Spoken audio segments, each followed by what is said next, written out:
Inilah 7 mitos beres-beres rumah yang bikin kamu capek, tapi tetap berantakan. Sebelum lanjut, pencet tombol like, subscribe, dan share ya.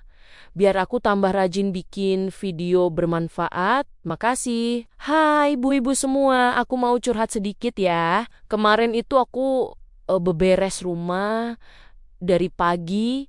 Niat banget loh, anak berangkat sekolah, suami berangkat kerja. Aku langsung buka jendela, siap-siap jadi Wonder Woman. Tapi pas sore, aku duduk sambil minum teh tarik, ngeliat ruang tamu. Aku cuma bisa bilang dalam hati, lah, ini kenapa kayak nggak disentuh sama sekali? Padahal badan udah kayak habis ngepel lapangan futsal sekecamatan. Dan di situ aku baru sadar, ternyata selama ini kita tuh sering banget percaya sama mitos-mitos beberes rumah. Dulu aku pikir itu kebenaran sejati. Ternyata cuma bikin kita capek batin dan fisik. Makanya hari ini, aku bongkar 7 mitos besar yang sering bikin kita kerja keras tapi nggak ada hasil. 1. Mitos. Yang penting sering beberes, pasti bakal rapi. Nah ini Bu, ini tuh mitos warisan nenek buyut. Kita tuh sering banget beberes, tapi sebenarnya cuman mindahin berantakan dari titik A ke titik B. Bukan ngurangin, apalagi kalau barang-barang itu nggak punya tempat tinggal tetap. Akhirnya barangnya gelandangan di rumah sendiri. Dari sisi psikologi, ini bikin otak kita capek terus. Karena visual yang berantakan itu memicu beban kognitif. Hasilnya, kita merasa rumah nggak pernah kelar dan badan ikut stres. Solusinya simpel, bukan sering beberes, tapi tentuin rumah untuk setiap barang dan disiplin balikinnya. 2. Mitos. Nanti aja deh, beberes kalau ada waktu luang. Wah Bu, waktu luang itu mirip jodoh ideal, teorinya ada. Tapi keberadaannya dipertanyakan. Beberes jangan dilihat sebagai proyek besar. Cara paling sehat adalah kebiasaan kecil yang nyantai. Misal, habis mandi langsung jemur handuk, habis makan langsung bilas piring, habis buka paket langsung buang kardusnya, habis makeup, alatnya masukin pouch lagi. 1-2 menit aja sudah cukup. Malah lebih efektif dibanding beberes maraton 5 jam sampai ngos-ngosan. Secara ilmu manajemen, ini disebut microtasking. Lebih ramah ibu-ibu, lebih ramah mental. 3 mitos kalau mau rapi, beli storage yang banyak. Nah ini jebakan marketplace.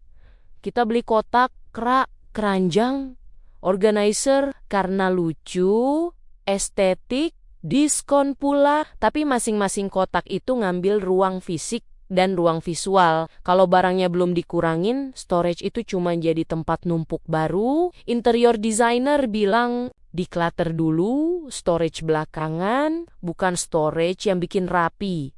Mengurangi barangnya yang bikin lega. Rumah itu kayak dompet Bu. Kalau isinya kebanyakan, mau dompet mahal juga tetap meleyot. 4 mitos. Kalau semua barang kelihatan, lebih gampang dicari.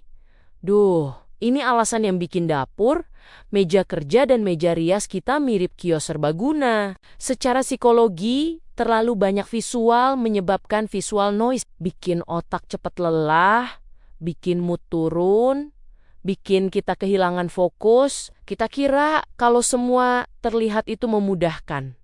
Nyatanya, otak kita itu punya limit. Semua yang terlihat, nggak ada yang terlihat. Semua jadi satu keramaian yang bikin kita bingung. Solusi terbaik, simpan yang nggak perlu kelihatan, tampilkan yang sering dipakai saja. Minimalism bukan soal kosong, tapi soal need. 5. Mitos. Beberes harus nunggu mood dulu. Aduh Bu, kalau nunggu mood, rumah kita bisa trending sebagai zona arkeologi. Mood itu bukan bahan bakar untuk mulai, justru mood itu datang setelah mulai. Psikologi bilang ini prinsip momentum. Mulai sedikit dulu, terus tubuh kita ngikut arus.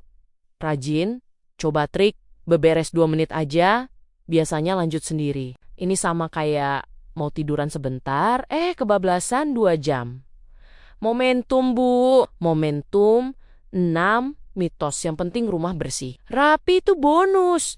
Ini nih, salah kaprah yang sering bikin ibu-ibu merasa kenapa rumah masih kelihatan sumpek ya? Karena bersih dan rapi itu dua hal berbeda. Bersih, bebas debu, lantai kinclong, wangi, rapi, barang terorganisir, ruang terasa lapang, alurnya enak dilihat. Rumah bisa bersih, tapi tetap bikin stres kalau barangnya acak-acakan. Dan rapi itu hasil dari aliran barang yang jelas, bukan dari bersih-bersih besar. Dalam arsitektur, ini disebut flow, aliran ruang yang bikin tubuh dan mata nyaman bergerak. 7. Mitos. Beberes sekali besar itu menyelesaikan segalanya. Haha, ini idealisme yang sayangnya cuma berhasil di video-video TikTok. Beberes bukan event, tapi kayak nyapu hati, maksudnya nyapu rumah harus rutin. Beberes besar itu bagus, tapi bukan satu-satunya. Yang penting itu maintenance harian kecil-kecilan. Saat kita berhenti melihat beberes sebagai tugas berat, hidup jadi lebih ringan. Rumah rapi itu bukan soal kerja keras, tapi soal sistem yang simple dan realistis. Nah, itu tadi, Bu Ibu, 7 mitos yang selama ini mungkin bikin kita capek tanpa hasil. Padahal kita ini udah luar biasa loh. Bisa urus rumah, anak, suami, kerjaan, dan kadang masih sempat rebahan sebentar walau cuma 3 menit. Semoga setelah nonton ini, beban beberesnya terasa lebih enteng dan rumah pun terasa lebih napas.